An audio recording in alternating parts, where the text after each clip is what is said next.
చంద్రబాబు ఒప్పుకుంటాడా? వాళ్ళ మామనే ఒప్పుకోలేదు, పవన్ ఎందుకు ఒప్పుకుంటాడు? పవన్ పిచ్చోడు, ఆవేశం తప్పితే ఆలోచన లేదు. తన తొక్కుతాడు, నొక్కుతాడు, ఎర్రిపప్పం చేస్తాడు. ఇది జరగబోయేది అది. ఈ పవన్కి ఆయనే 10 ఏళ్ళు ముఖ్యమంత్రి అని చెప్పారు. నువ్వు ఎందుకే పార్టీ పెట్టింది? చంద్రబాబు భజన చేయటానిక? చంద్రబాబు తాళం డోలు డప్పంగా ఉంటానుక? చంద్రబాబు తాళం వేయటానిక నువ్వు పార్టీ పెట్టింది? నువ్వు ముఖ్యమంత్రి అవుతావు, నువ్వేదో మార్పులు చేస్తావు అంటే, నువ్వు మార్పులు కాదు కదా, ప్రశ్నిస్తా వచ్చా నువ్వే ఒక ప్రశ్నగా దిగేవు. నువ్వు ఎవడవో తెలీదు. నువ్వు క్రిస్టియనా, నువ్వు హిందూనా, ఎవడో తెలీదు. ఒకరోజు క్రిస్టియన్ని, నేను బ్యాప్టిజం తీసుకున్నాను, నా పిల్లలు క్రిస్టియన్ అంటావు.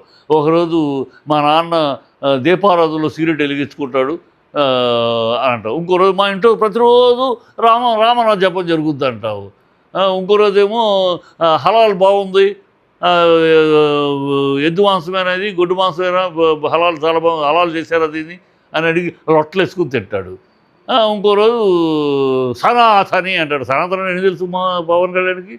సనాతనిలో 3 పెళ్ళిళ్ళు లేవు, సనాతనలో విడాకులు లేవు, సాంప్రదాయాలు, సనాతన ధర్మం అనేది సనాతనం ఏమిటి, అది ఎప్పుడు పుట్టింది, దాని గొడవ ఏంటి, ఎందుకు తమిళనాడులో 60 ఏళ్ళుగా దాని మీద పోరాటం జరుగుతుంది, ఏం తెలుసు తనకు సనాతనం గురించి?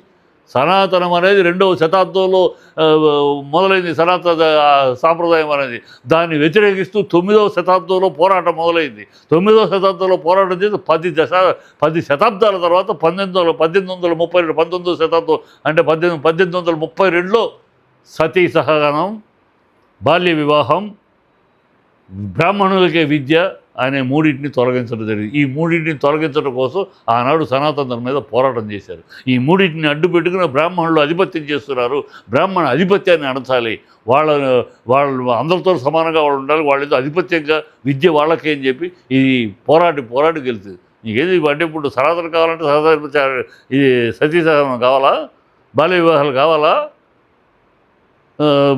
లేకపోతే బ్రాహ్మణులకే విద్య చదువు అని నానుడు మళ్ళీ కావాలా? ఏం తెలిసి మాట్లాడతాడు?